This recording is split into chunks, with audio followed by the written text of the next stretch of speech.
there is no world where the results don't come. It's just, can you stay committed long enough to be there when the results finally start to come? And that's why I'm able to sit here with all of you and us be together to build this amazing company, because I stayed committed to the process, even at times when it looked completely bleak, even at times when I felt like it was never going to turn around, times I wanted to give up. There were nights I would go home and cry to Jill that I was, wasting my time. We were going to lose everything. This wasn't ever going to work.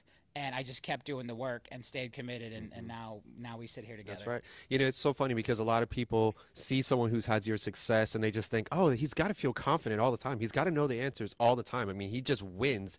And that's not necessarily always what it feels like, right? There are those moments of doubt. There are those times where you have to invest inside something that you are not necessarily getting that return right back, and you got to continue to pour out, man. So yeah, I'll tell you this. I think, honestly, the most dangerous entrepreneurs are the ones who have not experienced a loss yet. And if you look at a lot of the, there's this kind of joke around the idea that like half of the Forbes 30 under 30 ended up like getting charged with crimes later.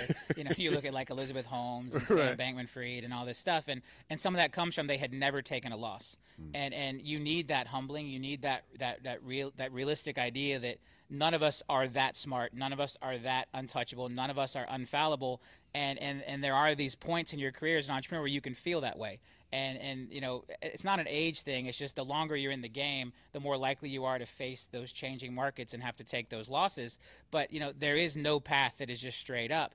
And I think if we look, some of the most dangerous entrepreneurs are the ones who had the up for a little too long without the failure. And then when the failure came, it was absolutely catastrophic because they never knew how to adjust from that. They didn't fail forward. They hit that right wave and draft up. I'm a fail forward guy. I have failed more times than I can count, but none of them were actually ever failures because I never gave up. I pivoted. I stayed committed. There were times it felt like I was failing, but you only fail if you quit. You only fail if you give up.